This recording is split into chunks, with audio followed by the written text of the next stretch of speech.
માતાજી અહીં શા માટે આવેલા એમ કહેવાય છે કે માતાજી અહીં આવેલા નહીં પણ તો સ્વયં શ્રી કૃષ્ણ ભગવાને માતાજીને અહીં બોલાવેલા, કારણ કે આ પ્રાચીન સમયમાં આ જગ્યાએ એમ કહેવાય કે શંખાસુર નામનો જે રાક્ષસ હતો ને તેને હણવા માટે શ્રી કૃષ્ણ ભગવાને માતાજીનું આહવાન કરેલું ને માતાજીને આ જગ્યાએ બોલાવેલા.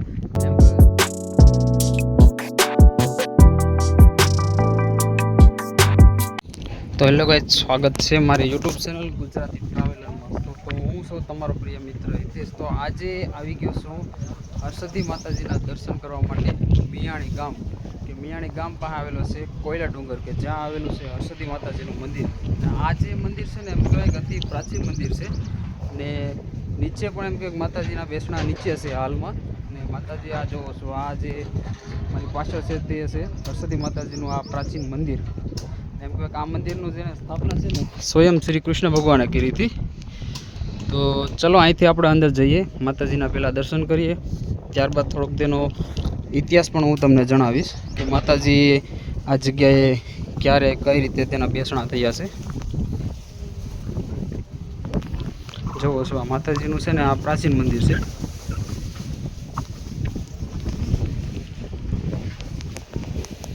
એમ કહેવાય કે દરિયાના પથ્થરનો ઉપયોગ કરીને આ મંદિરનું છે ને નિર્માણ કરવામાં આવ્યું છે. તેને એમ કહેવાય કે આ પ્રકૃતિ જોવો, અલગ અલગ તેની કંડાર છે.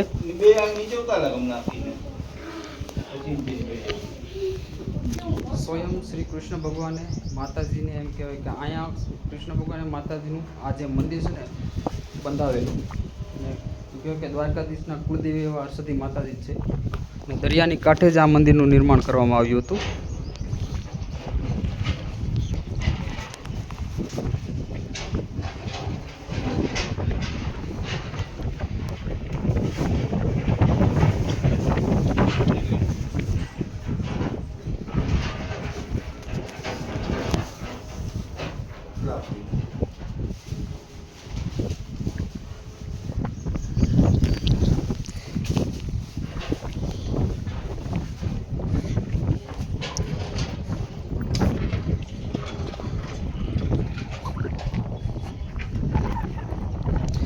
આ સામે દરિયાનો કાંઠો છે ને દરિયાની કાંઠે એમ કે કોયલા ડુંગર, ને આ જોવો છો કોયલા ડુંગર ઉપર બિરાજમાન છે કુળદેવી એવા હરસદ્દી માતાજી. ભાઈ અમારા બામણિયા પરિવારના કુળદેવી પણ હરસદ્દીમાં છે. અને અમે ઓલમોસ્ટ 300 કિલોમીટર ઉપર કાપીને બાઇક રાઈડ કરીને સીધા અહીંયા આવ્યા હતા માતાજીના દર્શન કરવા માટે. ને અમે સીધા જઈ રહ્યા હતા દેવભૂમિ દ્વારકાધીશના દર્શન કરવા. અને રસ્તામાં જેમ કે મિયાણી ગામ આવે છે ત્યાં આવેલું છે હરસદ્દી માતાજીનું આ વિશાળ મંદિર. માતાજી અહીં શા માટે આવેલા એમ કહેવાય છે કે માતાજી અહીં આવેલા નહીં પણ તો સ્વયં શ્રી કૃષ્ણ ભગવાને માતાજીને અહીં બોલાવેલા, કારણ કે આ પ્રાચીન સમયમાં આ જગ્યાએ એમ કહેવાય કે શંખાસુર નામનો જે રાક્ષસ હતો ને તેને હણવા માટે શ્રી કૃષ્ણ ભગવાને માતાજીનું આહવાન કરેલું ને માતાજીને આ જગ્યાએ બોલાવેલા. એમ કે 56 કોટી એવા યાદવો છે ને તેઓ આ દરિયાકાંઠે આવેલા અને માતાજીએ કીધેલું તમે અહીં આવશો, હું તમને આશીર્વાદ આપી અને તે પ્રમાણે તમે અહીં તે રાક્ષસનો વધ પણ કરજો. ને તે રીતે એમ કહેવાય કે યાદવો સહિત શ્રી કૃષ્ણ ભગવાને આ મંદિર છે ને તેની સ્થાપના કરી. ને કોયલા ડુંગર છે જુઓ, એનું જે પ્રાગટ્ય કહેવાય ને કે તે આ મંદિર કહેવાય છે.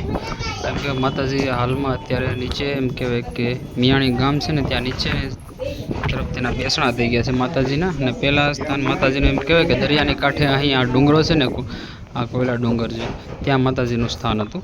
આ જોવો છો તમે નજીકમાં છે ને અહીં દરિયો પણ છે, જોવો છો સમુદ્રદેવ, જોવો છો વિશાળ પીસ. આ પિલર જોવો છો તમે, પ્રાચીન પિલરથી કંડારીને બનાવેલું છે હરસદ્દી માતાજીનું મંદિર. આ જોવો વિશાળ આકૃતિથી કંડાળેલું આ માતાજીનું મંદિર.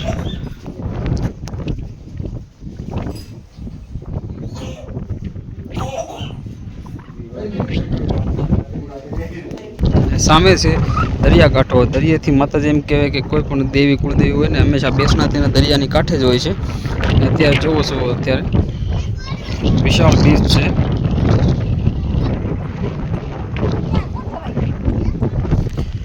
માતાજીની મંદિર આજે છે ને અદ્ભુત કલા વાપરેલી છે આ માતાજીને તમે જોવો છો. અલગ અલગ ભાતથી જો આ અલગ અલગ ભાત ને અલગ અલગ દેવી દેવતાઓના છે ને મંદિર છે. જો અહીં દેવી અલગ અલગ દેવીના મંદિર પણ છે ને અલગ અલગ ભાત છે. જો પથ્થર સમુદ્રમાંથી જે પથ્થર મળે ને તેને કોતરીને આ મંદિરનું નિર્માણ કરેલું છે. ને આ ભાત જુઓ તમે, જોવો છો અહીં અલગ અલગ દેવી દેવતાઓના મંદિર છે.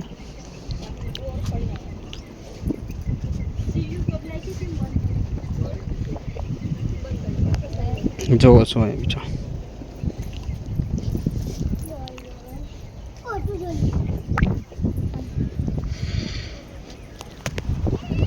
માતાજી પોતાના જે બેસણા છે ને એ નીચે અહીંથી નીચેની તરફ માતાજી પોતાના બેસણા કર્યા છે.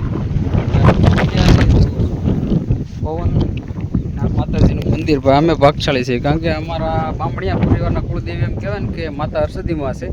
ઘણા વર્ષોથી જોવો આ તમે આ વિશાળ મંદિર છે. અત્યારે એમ કહેવાય કે જર્જરી હાલતમાં નથી મંદિર, તો ઠીક છે, પણ એમ કહેવાય કે માતાજી નીચે શા માટે આવી ગયા એનું કારણ તો ઘણા હશે, પણ આપને બહુ ખબર નથી. તો પણ આમ જોવો છો તમે આ પોરબંદરથી માત્ર એમ કહેવાય ને કે 50 કિલોમીટર જ દૂર હશે આ મિયાણી ગામ. માતાજીનું મંદિર પણ કંઈક અદ્ભુત જ છે. માતાજીના દર્શન કરવા હોય તો સવારથી બપોર સુધીનો ટાઈમ હોય છે. બપોર પછી એમ કે માતાજીનું મંદિર બંધ રહેતું હોય છે. સવારે 9 વાગ્યે મંદિર પરિવાર ખુલે છે. અને આ ઉપરનું જે મંદિર છે ને ડુંગરનું, તમે અહીંયા ગમે ત્યારે આવો ત્યારે માતાજીના તમે છે ને અદ્ભુત રીતે તમે દર્શન કરી છો. અટૂક રીતે તમારા માતાજીના દર્શન થઈ જાય છે.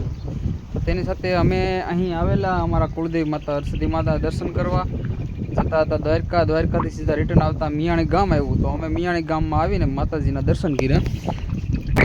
મંદિરમાં છે ને અલગ અલગ કળાઓ હોય છે. તમે ધ્યાનથી જોવો ને તો તમે જોવો છો અહીં કોઈ પણ દેવી દેવતાઓના મંદિર જોવો છો, ચિત્ર એમ કલા આપને જોવા મળે છે. જુઓ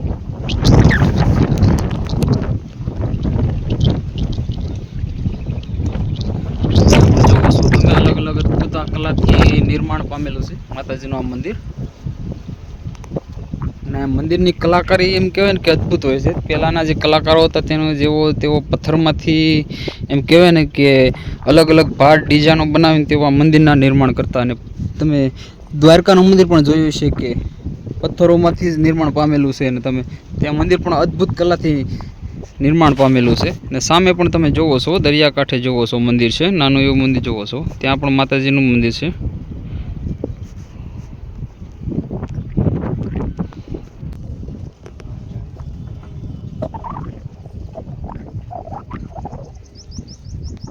માતાજીના પણ દર્શન કરી લીધા છે. જે માતાજી અત્યારે હાલ કહેવાય કે તે નીચે વહી ગયા છે ને, તો આપણે નીચે પણ જઈશું, માતાજીના દર્શન કરીશું. હું તમને બતાવી કે જે મિયાણી ગામ નીચે છે ને ત્યાં માતાજી પોતે બેઠા છે. ને અહીંથી તમે જોવો છો આ મિયાણી ગામ, જોવો છો આ મિયાણી ગામ છે. સામે પણ વિશાળ ડુંગર આવેલો છે. અને ડુંગરની નજીક સામે જો મહાદેવજીના બીજા ઘણા દેવી દેવતાઓના મંદિર પણ આવેલા છે.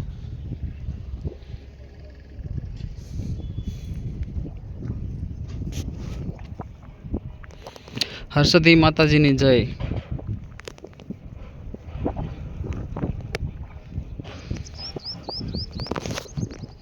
ઘણા લોકો કે મંદિર જર્જરી હાલતમાં છે, ખંડિત થયેલું છે. ખરેખર એવું ખંડિત થયેલું છે નહીં. આ દરિયાઈ પથ્થરમાંથી નિર્માણ પામેલું છે ને એટલે તેવું લાગે છે. અને આ મંદિર એવા હોય છે કે જેને છે ને ખંડિત કે થતો નથી, પણ સમય જતાં અમુક તકલીફો આવે જેને કારણે આ મંદિર છે ને તે મંદિરને ઘણો ખરી તકલીફ ભોગવવી પડતી હોય છે. હાલમાં જોવો છો આ કોયલા ડુંગર ઉપર બિરાજમાન છે હરસદી માતાજી. એ ગુજરાતી ટ્રાવેલર એમ કહેવાય કે 350 કિલોમીટર કાપીને આવેલો છે આ માતાજી, અમારા કુળદેવી માતાજી હરસદીના દર્શન કરવા.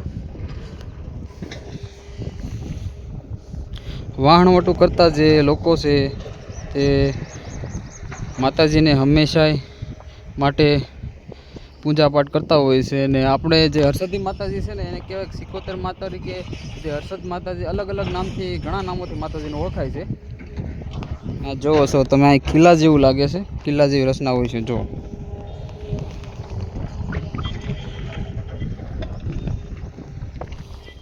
તેની સાથે ભાઈ અમારો વિડીયો જો ગમ્યો હોય તો લાઈક કરજો, શેર કરજો, અને મન થાય તો સબસ્ક્રાઈબ કરજો. અને એકવાર જરૂરથી હરસદી માતાજીની મંદિરની મુલાકાત લ્યો, જે મિયાણી ગામમાં આવેલું છે પોરબંદર નજીકથી માત્ર 50 કિલોમીટર દૂર છે. તેની સાથે હરસદી માતાજીની જય.